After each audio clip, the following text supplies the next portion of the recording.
Podemos comenzar ya, iniciar la Entonces grabación. ya voy a compartirles mi pantalla. Sí. Muchas gracias, doctor. Genial. ¿Listo? ¿La estás viendo ahí? Sí. Listo, perfecto. Hola, buenas para todos. Les habla Juan Carlos Cataño. Yo soy médico especialista en enfermedades infecciosas de la Universidad de Antioquia en Medellín, Colombia. Y el día de hoy me han invitado para hablarles sobre un tema muy importante en la práctica médica diaria, pero que desafortunadamente poco se nos ha enseñado en la academia y en el pregrado acerca de lo que es la lectura interpretada del antibiograma. Como pueden ver en el título, yo lo he llamado aptibiograma porque les voy a hablar también hacia el final de una herramienta metodológica que hemos desarrollado en la Fundación Antioqueña de Infectología para ayudarles en la correcta interpretación del antibiograma.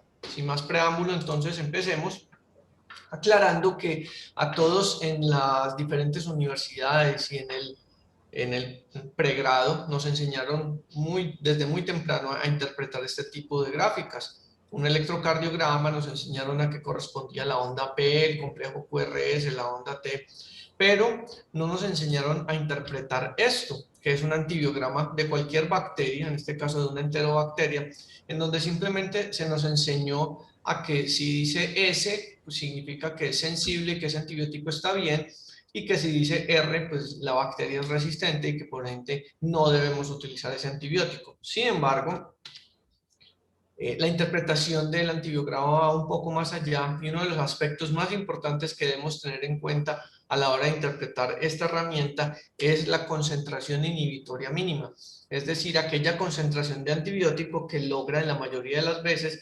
inhibir el 50% de la población bacteriana. Y eso está representado por unos puntos de corte que ustedes ven aquí representados con números.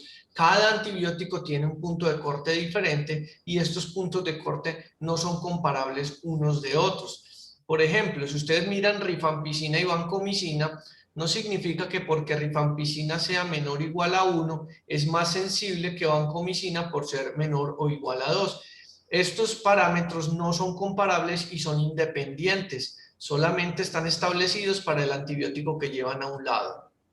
De manera que no podemos de ninguna forma afirmar que este germen, Staphylococcus aureus, sea más sensible a rifampicina que a vancomicina por el solo hecho de que la concentración inhibitoria mínima y su punto de corte sea más bajo para rifampicina que para vancomicina. Pero miremos por qué es importante saber la interpretación adecuada del antibiograma. La población mundial de células bacterianas excede por mucho a la cantidad de células que hay en nuestro cuerpo humano. Es más, por cada célula bacteriana hay 10 de la célula humana, es decir, nos exceden por mucho las bacterias a las células humanas en nuestro cuerpo. Además, porque tienen más de 3.000 millones de años de historia, una evolución mucho más longeva que lo que es el ser humano, y todo esto le da unas capacidades adaptativas enormes e incluso en presencia de antibióticos. A lo largo de la historia hemos evidenciado cómo las diferentes bacterias, a medida que desarrollamos nuevos antibióticos, ellas también van desarrollando nuevos mecanismos para defenderse de estos. Aquí vemos entonces cómo los números de las beta-lactamasas de espectro extendido han venido aumentando a nivel mundial de manera desproporcionada, aumentando también los gastos de lo que es la atención en salud. Algo similar ha sucedido con el enterococo resistente a vancomicina, que se ha diseminado de manera clonal en los diferentes hospitales alrededor del mundo. Más recientemente, las diferentes enterobacterias productoras o resistentes a los carbapenems, que también son un nuevo fenómeno que se originó en la India y rápidamente se diseminó por todo el mundo, incluso en Latinoamérica.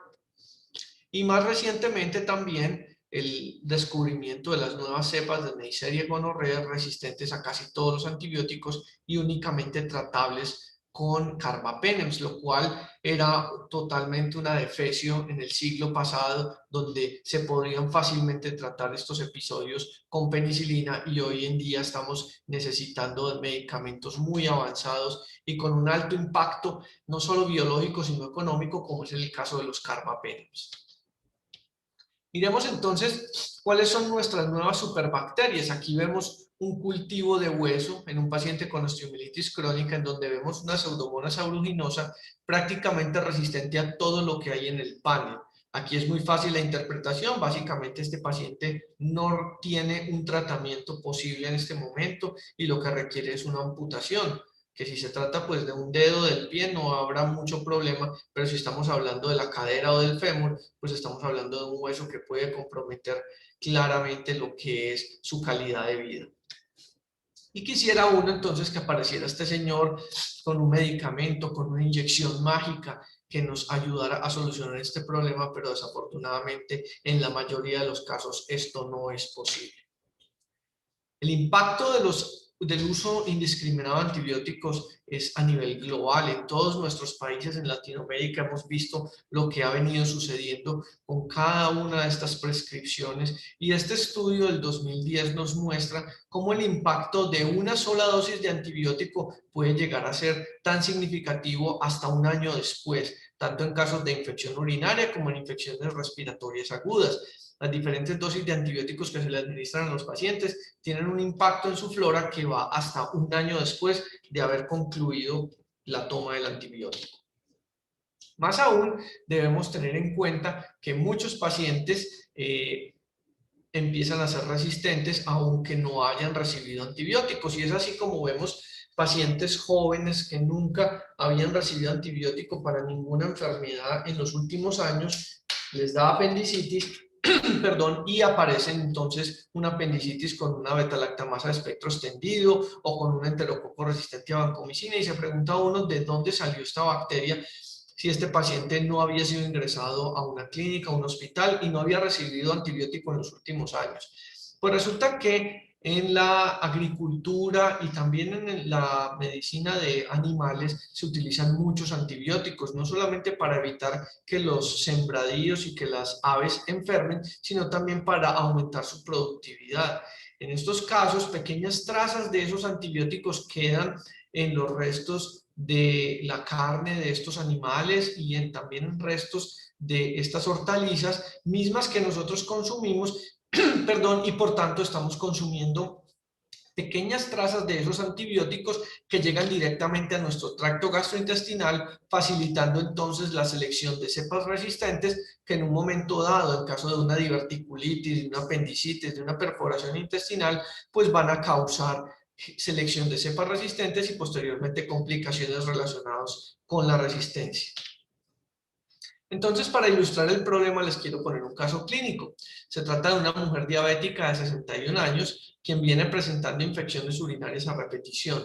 La paciente claramente dice que tiene orina fétida y muy amarilla, lo cual no son signos ni síntomas de infección urinaria. La orina se puede tornar fétida y muy amarilla porque simplemente el paciente está deshidratado y estos no son síntomas de infección urinaria. Sin embargo, en muchas ocasiones, a partir de estos signos y síntomas, el paciente es diagnosticado con infección urinaria y ha recibido antibióticos. En el caso de nuestra paciente de la vida real, el último esquema que recibió fue ampicilina sulbactam, el cual se le recetó de forma empírica sin mediar un urocultivo y un antibiograma. 15 días después de terminar el tratamiento, la paciente recae. Esta vez la paciente se torna claramente tóxica o séptica. Le hacemos un urocultivo y hemocultivos porque la paciente se ve claramente mal y le inician esta vez ya ertapenem de forma empírica. Este es el resultado del hemocultivo de la paciente, donde podemos ver cómo se aisló una Klebsiella pneumoniae que era sensible, pero ya con una MIC que no es menor o igual, aunque sigue siendo por punto de corte sensible a ampicilina sulbactam, pero como ven allí señalado, también era sensible a ertapenem. En este sentido, entonces, el médico eligió continuar con ertapenem y como la paciente se veía séptica y se veía muy grave, la trasladaron a la unidad de cuidado intensivo. Allí la paciente no mejoraba y tenía una ecografía de vías urinarias donde se veía un absceso perirrenal. Como la paciente estaba muy séptica y muy tóxica, le añadieron empíricamente vancomicina y le tomaron unos hemocultivos de control. Hemocultivos donde observamos ya una Klebsiella pan resistente y finalmente la paciente fallece. ¿Qué pasó aquí en este caso? Posiblemente requería un drenaje de ese absceso y un descalamiento del tratamiento antibiótico que no se realizó. Pero tenemos otro problema adicional y es la proliferación de diferentes moléculas de genéricos en Latinoamérica y en general en el mundo.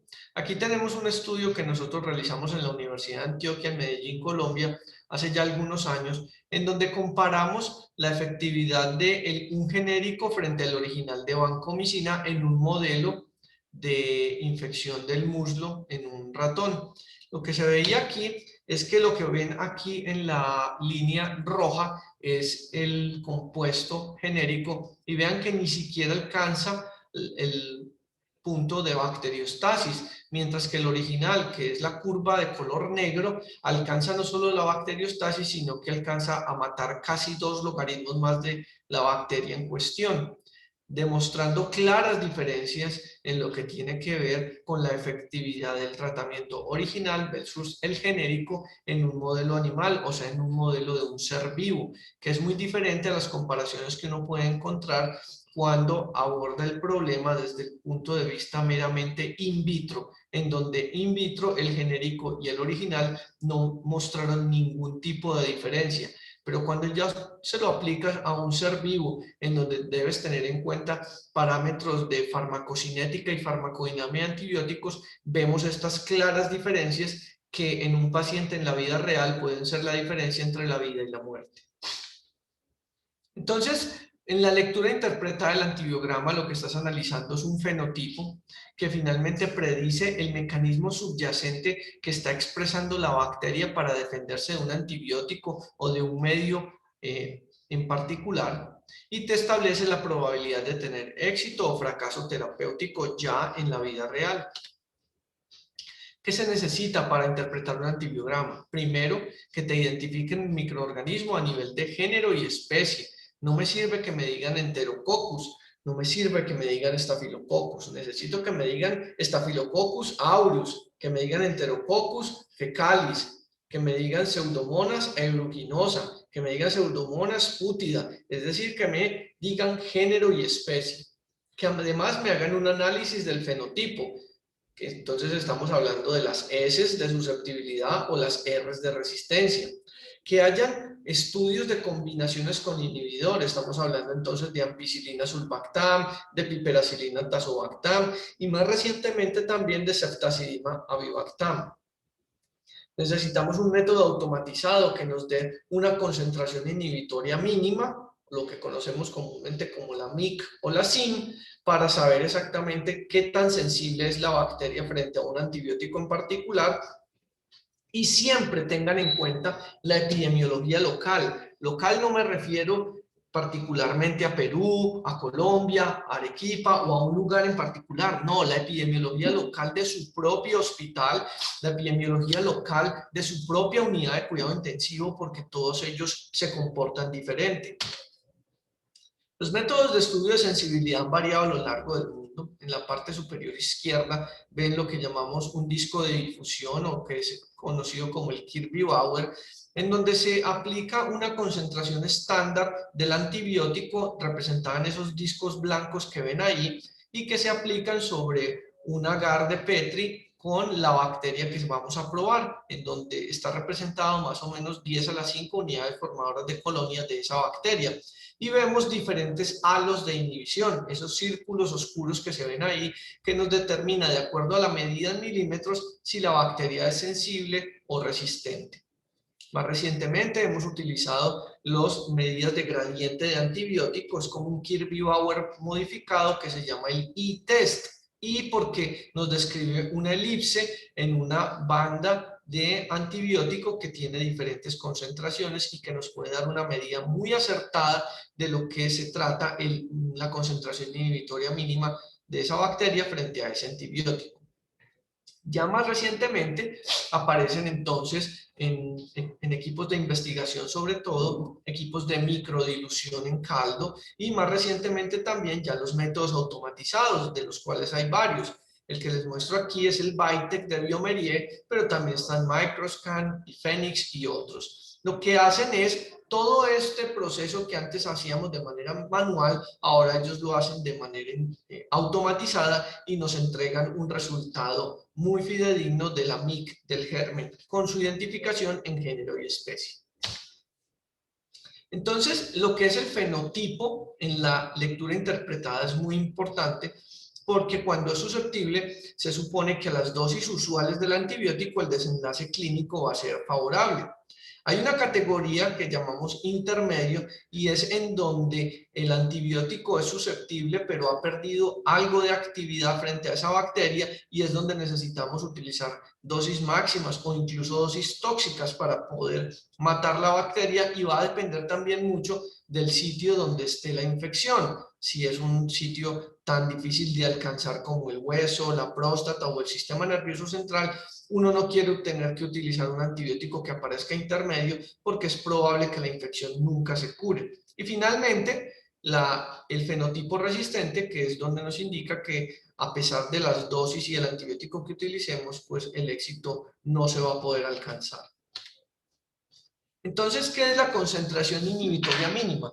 Cuando ustedes toman un cultivo, cualquiera que este sea, estamos describiendo una elipse, una distribución gaussiana en la cual hay unas bacterias en donde el promedio son sensibles, pero van a haber otras que son más resistentes. Entonces, estamos hablando de una población heterogénea de bacterias en la cual usted les va a dar un antibiótico X, se van a morir todas las sensibles y el desenlace final es que van a aparecer unas que son resistentes.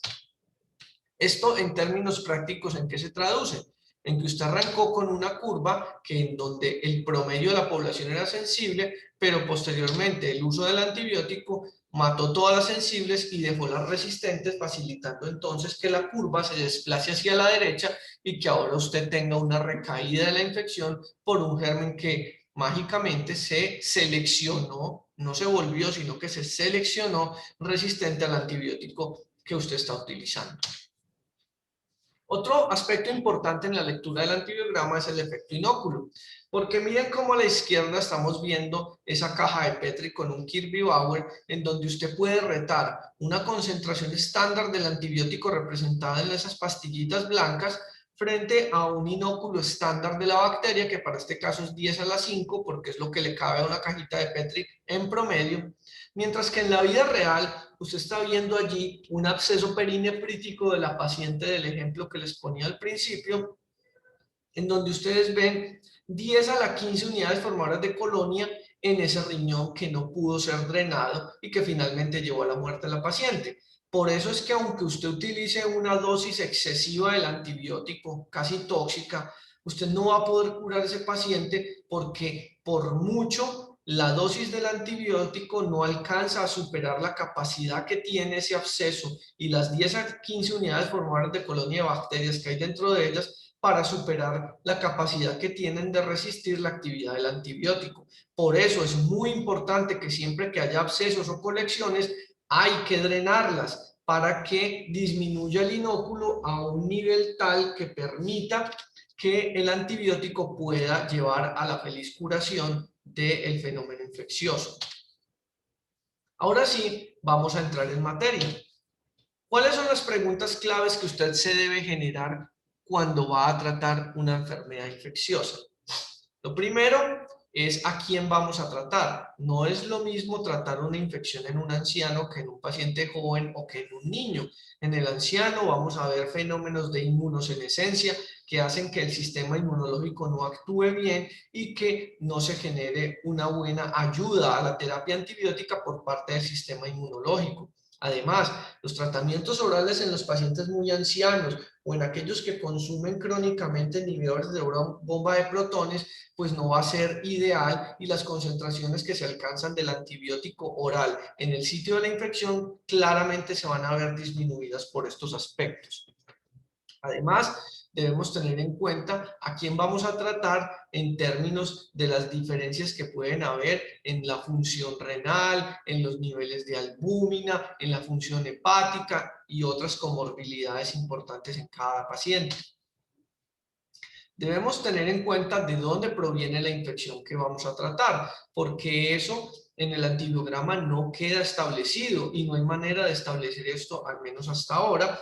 Y es muy importante que usted sepa cuáles antibióticos penetran la barrera hematoencefálica, la barrera hematoprostática, cuáles logran penetrar al hueso, cuáles no son activos en pulmón, Entonces, es bien importante conocer estas diferencias para saber cuál es el mejor antibiótico de acuerdo en cada uno de los casos. Otro aspecto importante, debemos tener en cuenta las resistencias intrínsecas de las adquiridas. Resistencias intrínsecas como la que tiene Klebsiella frente a ampicilina y ampicilina sulbactam, que in vitro puede llegar a ser sensible, pero in vivo nunca va a ser sensible una Klebsiella a ampicilina y ampicilina sulbactam, por ponerles uno de los ejemplos más comunes. Otro sería, en el caso de los diferentes Enterococcus, la resistencia in vivo que tienen a las diferentes quinolonas, aunque in vitro resulten ser sensibles. No utilices una quinolona contra un Enterococcus porque in vivo va a ser resistente. Otro aspecto importante es que usted debe analizar más allá de sensible y resistente. Ya hablábamos de la importancia de analizar esas MIC y de eso nos vamos a encargar más adelante. Otro aspecto es finalmente tomar la decisión de qué antibiótico le voy a ordenar, y entonces ahí debemos tener en cuenta cuál es la dosis, si tenemos que hacer infusiones como ocurre en la mayoría de los casos cuando estamos formulando betalactámicos, donde matamos más bacterias si se utilizan infusiones que si se utilizan de forma intermitente, o en el caso de los aminoglicósidos, que es más importante dar dosis altas una sola vez al día que dar varias dosis bajas repartidas a lo largo de las 24 horas, y otros aspectos que tienen que ver con la farmacocinética y farmacodinamia de antibióticos, que es importante que los tengan en cuenta. Y finalmente, esta que tal vez debió ser la primera pregunta, pero que es la más importante de todas, y es si mi paciente verdaderamente requiere antibiótico, porque es muy probable que su paciente lo que tenga sea una infección viral que no requiere ningún antibiótico. ¿Y por qué es esto importante? Porque la historia nos ha demostrado, este es un estudio de 1976, donde ya en ese entonces comparaban el desenlace de una bronquitis aguda con y sin antibiótico, y se dieron cuenta de algo que no hemos podido entender hoy en día, y es que las infecciones virales no requieren tratamiento antibiótico y se curan solas. De manera que el día de hoy les quiero presentar a su nuevo mejor amigo, el menor o igual. Esta es lo que usted debe mirar siempre de primero a la hora de interpretar el antibiograma. Y recordar lo que les mencionaba previamente, lo de las resistencias naturales o intrínsecas. Aquí les resalto el caso de Klebsiella con su resistencia intrínseca a la ampicilina, en el caso de Proteus, resistencia intrínseca a colistina, digeciclina, en el Staphylococcus aureus, meticilino resistente a todos los betalactámicos, en el Enterococcus a cefalosporinas, trimetoprim, quinolonas. Entonces esto es como lo básico. ¿Qué debo tener en cuenta como resistencias intrínsecas? Y de otro lado están entonces las resistencias que se adquieren durante el tratamiento, como sucede en el caso de Staphylococcus, cuando hay resistencia a eritromicina, que puede haber una resistencia inducible a clindamicina, de eso vamos a hablar más adelante. En el caso de Pseudomonas, cuando se vuelve resistente a un antiseudomónico, incluyendo carbapenems, puede ser resistente a todos los betalactámicos, el famoso grupo de los AMC, que de lo cual vamos a hablar más adelante también, y por supuesto de las BLE. Hay algunos antibióticos indicadores, es decir, aquellos antibióticos que son los primeros que ustedes miran cuando van a interpretar un antibiograma. En el caso de Staphylococcus, uno lo primero que mira es oxacilina o meticilina para saber si hay resistencia o no a todos los betalactámicos. En el caso de Enterococcus fecalis, lo primero que uno mira es ampicilina, y en el caso de Klebsiella y E. coli ceftazidima para saber si ese germen tiene o no betalactamasas de espectro extendido.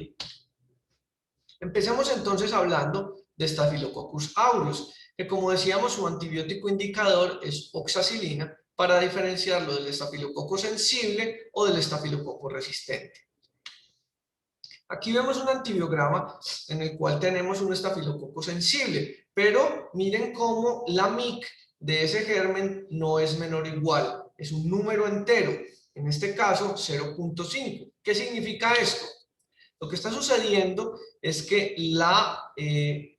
la bacteria está produciendo una betalactamasa llamada BLA-Z. Esta betalactamasa inactiva parcialmente el betalactámico evitando que llegue a unirse ávidamente con la proteína de unión a penicilina o conocida como PBP y disminuyendo la acción de la penicilina o del betalactámico, cosa que se puede mejorar utilizando ampicilina sulbactam, puesto que el sulbactam inhibiría esta betalactamasa, o utilizando una cefalosporina de primera generación.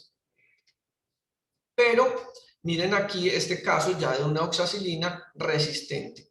Este caso estamos hablando entonces de un Staphylococcus aureus meticilino resistente, en donde el mecanismo subyacente es muy diferente. Lo que estamos viendo aquí es ya una mutación de la unión de la proteína de unión a penicilina, de la PBP, en donde cambia la PBP2 por 2A o 2X, en donde ya el betalactámico, todos ellos, excepto ceftarolina, no se puede unir a este receptor. De otro lado, vemos este otro mecanismo tan interesante. Vean cómo eritromicina aparece resistente y clindamicina aparece sensible. Y más abajo, vean esto que se llama el test de resistencia inducible a clindamicina, que es algo que debemos mirar.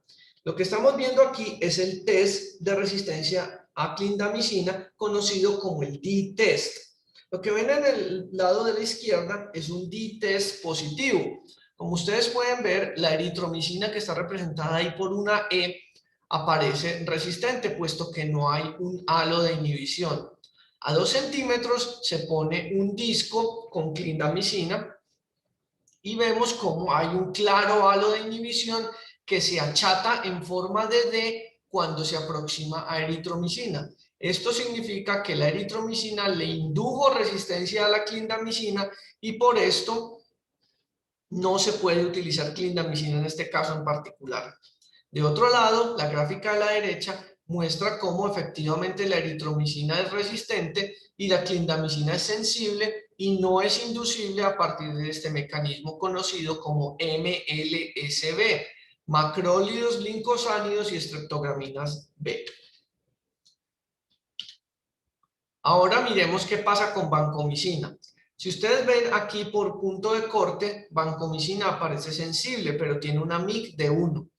Esa MIC de 1 nos demuestra que algo está pasando con Staphylococcus aureus frente a vancomicina que no lo convierte totalmente en resistente, pero que ya le genera algún grado de insensibilidad frente a este antibiótico. ¿Qué está pasando entonces? Y yo lo he comparado como un David Banner que se convierte en Hulk, porque miren lo que sucede cuando la MIC es de 1 con el peptidoglicano de la pared del estafilococo y se empieza a engrosar, y cuando ya la MIC supera los 2 microgramos por mililitro, ya está convertido este Staphylococcus aureus en un gran Hulk musculoso lleno de una maraña de peptidoglicano a su alrededor, en donde queda atrapada toda la vancomicina y evita que ésta llegue a su blanco molecular, ejerciendo su acción bactericida frente a este Staphylococcus. Ahora miremos qué pasa con trimetoprim sulfa. Aquí lo vemos la resistencia. Recordemos que el mecanismo de acción del trimetoprim sulfa parte del ácido paraminobenzoico y a través de una serie de procesos enzimáticos logra convertirse en tetrahidrofolato, que es la base del material genético tanto de seres humanos como de bacterias. Lo que hacen las sulfas y el trimetoprim es interferir diversos pasos metabólicos que llevan a la síntesis del ácido tetrahidrofólico en la bacteria y con esto, por decir así, matar de hambre a la bacteria porque no es capaz de sintetizar los ácidos nucleicos que le permiten multiplicarse. En Enterococcus, recuerden que su antibiótico indicador es la ampicilina para determinar si este género es sensible o resistente a este antibiótico, que es su tratamiento de elección. Pero también debemos tener en cuenta que existen unas resistencias intrínsecas, principalmente a cefalosporinas, clindamicina, trimetoprim y quinolonas. Debemos tener en cuenta que también los aminoglicósidos presentan en monoterapia un mecanismo de resistencia importante, pero que nos sirven para hacer sinergismo en infecciones de difícil control como bacteriemias y meningitis. Si el Enterococcus es resistente a vancomicina, siempre se debe confirmar con un método adicional o un laboratorio de referencia. Recuerden también que cuando Enterococcus es sensible a ampicilina, directamente también es sensible a piperacillina tazobactam y a imipenem. Y por eso se podría en infecciones mixtas utilizar estos antibióticos. Aquí vemos un Enterococcus fecalis que es claramente sensible a ampicilina, pero vean cómo le indica que también in vitro es sensible a ciprofloxacina y a otra cantidad de antibióticos, en los cuales usted lo importante es tener en cuenta la resistencia intrínseca a ciprofloxacina y que de esta manera usted no vaya a utilizar ciprofloxacina frente a un Enterococcus en la vida real, porque esto es sensible in vitro, pero resistencia in vivo. Ahora veamos los gram negativos. Recordemos esta morfología básica de este tipo de bacterias, en donde está el espacio periplásmico al cual se accede a través de unas porinas y en donde vamos a encontrar una gran cantidad de enzimas, llámense beta-lactamasas de espectro extendido, KPC, AMC, etc. Y que impiden que el antibiótico, una vez que entra por las porinas, logre llegar a su sitio de acción en las proteínas unidoras de penicilina o PBPs. Entonces, empecemos con las más comunes, E. coli y Klebsiella, en donde lo primero que debemos mirar es ceftazidime para ver si son productoras de beta-lactamasas de espectro extendido. Recuerden que cuando una bacteria produce beta-lactamasas de espectro extendido, estamos hablando que es resistente a todos estos beta-lactámicos, que algunas veces incluso, sobre todo en el caso de cefepime, pueden aparecer sensibles en el antibiograma, pero que in vivo puede que sean, in vitro puede que sean sensibles, pero in vivo se van a comportar resistentes, sobre todo si están ubicados en un sitio anatómico de difícil acceso como sistema nervioso central, como hueso o como próstata, y que esto puede llevar al fracaso terapéutico cuando se utiliza este tipo de antibióticos.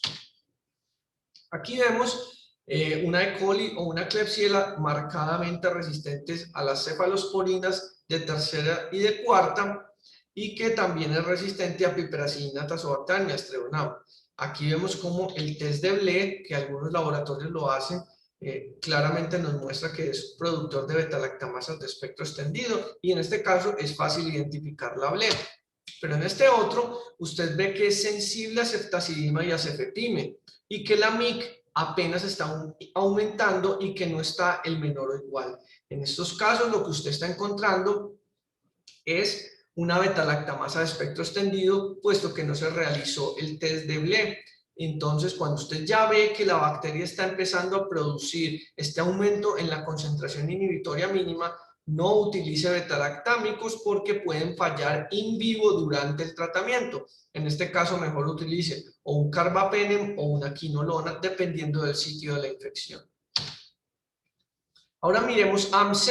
Esta es la mnemotecnia que utilizamos para recordar aquellas bacterias productoras de AMC con mayor frecuencia y que nos describen un patrón de susceptibilidad muy similar a lo que es los BLE, pero que está involucrando a otro tipo de bacterias. Uno de los marcadores más importantes en este caso es la cefoxitina, que como pueden ver, aquí aparecen otros beta-lactámicos sensibles como Astreonam, como cefepime y como piperacillina, pero aparece cefoxitina resistente y se trata de un Enterobacter cloace, que es un germen productor de AMC. En estos casos, en este caso hay que ponerle mucho ojo porque estaríamos hablando de un germen productor de AMC y en caso de que le demos Astreonam, cefepime o piperacillina, pues va a fallar durante el tratamiento porque se desreprime este mecanismo de resistencia. Ahora miremos qué pasa con los carbapenems. Recordemos la imagen inicial en donde los beta-lactámicos y en general los antibióticos para poder ingresar al espacio periplásmico y llegar a las proteínas unidoras de penicilina o PBP, tienen que entrar a través de las porinas. Pues bien, cuando estas porinas se empiezan a cerrar, los carbapenems empiezan a perder actividad y no logran llegar a las proteínas ligadoras de penicilina. De otro lado, existe otro mecanismo que se llama bombas de flujo, que es lo que vemos a mano derecha y que nos demuestra entonces la capacidad que tienen algunas bacterias de expulsar o vomitar el antibiótico del espacio periplásmico hacia el exterior, incluso antes de que entren en unión a la proteína ligadora de penicilina. En este gráfico, lo que pueden ver es cómo las moléculas tienen diferentes tamaños. Allí vemos en el cuadrado azul meropenem, doripenem, y en el cuadrado azul con rojo a imipenem cilastatina, que es una molécula grande. Todas estas moléculas de antibióticos tienen que entrar por las porinas que ven allí en morado o en violeta para poder llegar a la proteína ligadora de penicilina, pero encuentran en el espacio periplásmico eso lleno de KPC, BLES, AMC, que pueden inhibir parcialmente estos antibióticos. Pero aquí lo importante es ver cómo, si se empieza a cerrar la porina, el primer afectado es el antibiótico más grande, o sea, imipenem cilastatina. Entonces podemos ver cómo hay un aumento de la MIC de ese germen a imipenem cilastatina porque es una molécula grande que no cabe por la porina como si caben meropenem y doripenem, que son moléculas más pequeñas. De otro lado, cuando lo que vemos es una bomba de flujo, y que primero se expulsa es meropenem y doripenem porque es más difícil expulsar una molécula grande como imipenem cilastatina. Y eso en el antibiograma se ve de esta manera. Aquí vemos una pseudomonas aeruginosa en donde vean cómo imipenem tiene una MIC de 2 y meropenem de 4. Lo que está significando esto es que está expulsando a través de una bomba de flujo a meropenem y menos a imipenem. De otro lado, vean aquí cómo imipenem tiene una MIC de 4 y meropenem de 0.5, es decir, meropenem está logrando entrar e imipenem no, lo cual significa un cierre de porinas.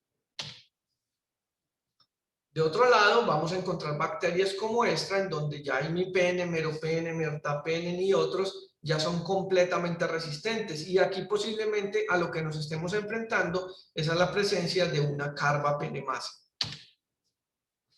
En el caso de las quinolonas, recuerden que estamos hablando de dos topoisomerasas, la topoisomerasa 2 o DNA-girasa y la topoisomerasa 4, las cuales dependen de unas mutaciones que se llaman GIR-A y PAR-C. GIR-A está en rojo porque es más frecuente en gram negativos y PAR-C está en azul porque es más frecuente en gram positivos. Y estas dos mutaciones lo que le confieren a la bacteria es la resistencia a la actividad de las quinolonas. Eso lo podemos ver en este antibiograma que es de un gram negativo, en donde vean que ciprofloxacina no es menor o igual, sino que tiene una MIC de 1. Y esto significa que siendo un gram negativo ya tiene al menos la mutación de GIR-A que le confiere parcial pérdida de la susceptibilidad a esta quinolona, a pesar de que siga siendo sensible. Y si estamos hablando de una infección urinaria, en realidad esto no tiene mucho problema, puesto que las quinolonas se concentran más de 1000 veces en orina. Pero si estamos hablando de una neumonía, de una bacteriemia o de una meningitis, esto es fundamental para llevar al fracaso terapéutico. De otro lado, aquí ya vemos un gram negativo completamente resistente a ciprofloxacina. Ya vemos que tiene una MIC mayor o igual a 4 y entonces estaríamos hablando ya de una mutación del gen GIR-A, del PAR-C o incluso de unas bombas de flujo exclusivas para quinolonas. Ahora, para finalizar, entonces tengo una herramienta que les puede ayudar en su práctica diaria para interpretar mejor toda esta información que les acabo de dar. La herramienta se llama Aptibiograma. Está disponible en las plataformas. Para el Perú creo que solamente está disponible para Android en el Google Play, todavía no está en el App Store, ya estamos haciendo los trámites para que también esté disponible en el Perú, pero por ahora está disponible para Android en el Google Play. ¿Y en qué consiste esta herramienta? Se los voy a enseñar. Ustedes bajan la aplicación y pueden empezar a utilizarla inmediatamente bajo la introducción de un código en el que pueden acceder. les va a pedir que señalen el sexo del paciente, la edad, el peso, cuál es la creatinina, si el paciente tiene algún tipo de alergia a penicilina o si está en alguna de estas modalidades de diálisis, sea hemodiálisis, diálisis peritoneal o diálisis continua. Les va a decir que ubiquen el sitio de la infección y les va a calcular inmediatamente la depuración de creatinina de acuerdo al método de Coprol-Golf. Les va a salir cuando seleccionan la ubicación de la infección este maniquí en donde ustedes van a poder elegir dónde tiene la infección el paciente, que esto es una herramienta adicional muy importante porque recuerden que al principio les decía que el antibiograma no les va a determinar dónde está la infección y si el antibiótico que van a utilizar penetra, pero el software de la aplicación les va a poder resolver este problema porque ustedes al elegir el sitio anatómico donde se encuentra la infección del paciente, él inmediatamente va a involucrar solo los antibióticos que tienen penetración a ese sitio anatómico en particular. Les va a pedir entonces que elijan si la infección la está causando un gram positivo o un gram negativo. Como elegimos que fuese una infección urinaria, vamos a elegir un gram negativo, principalmente de esta lista. Vamos a elegir a E. coli.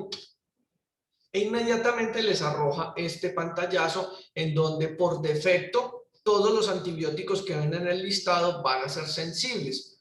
Pero si ustedes ven que alguno de los antibióticos tiene un número entero, o sea, es igual o es mayor o igual, cambian el simbolito dándole presionar sobre el antibiótico y cambian este simbolito por igual o mayor o igual.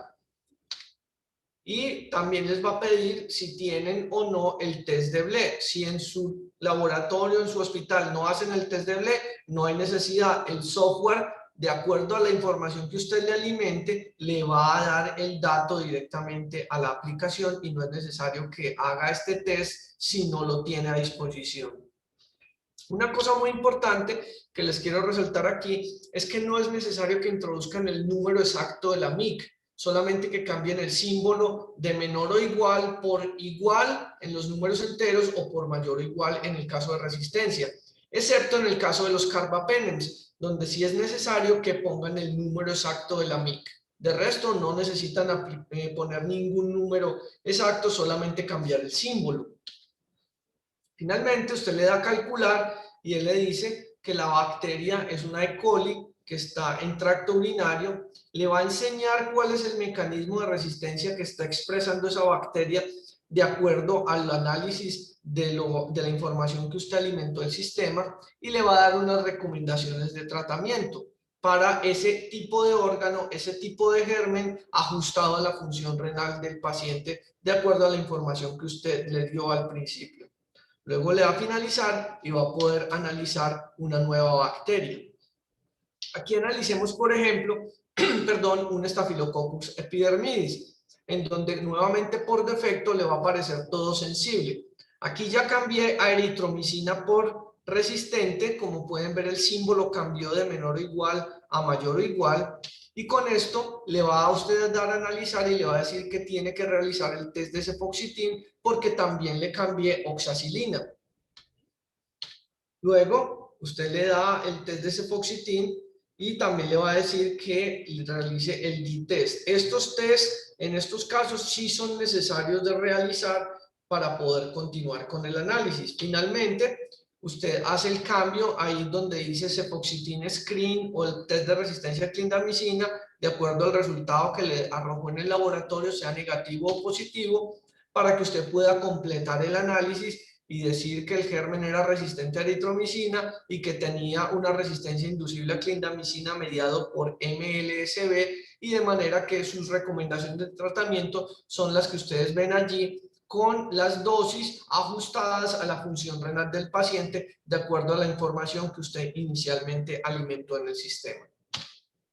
Le da a finalizar y puede analizar una nueva bacteria en un nuevo órgano o en un nuevo paciente. Esto era lo que tenía para contarles en la tarde de hoy acerca de lo que es la lectura interpretada del antibiograma y las nuevas herramientas tecnológicas que tenemos disponibles para ustedes y que pueden utilizar en su diario proceder en la labor médica todos los días. Fue un placer haberlos acompañado el día de hoy y espero poder ayudarlos en futuras consultas. Que tengan una feliz tarde y saludos a mi querido Perú.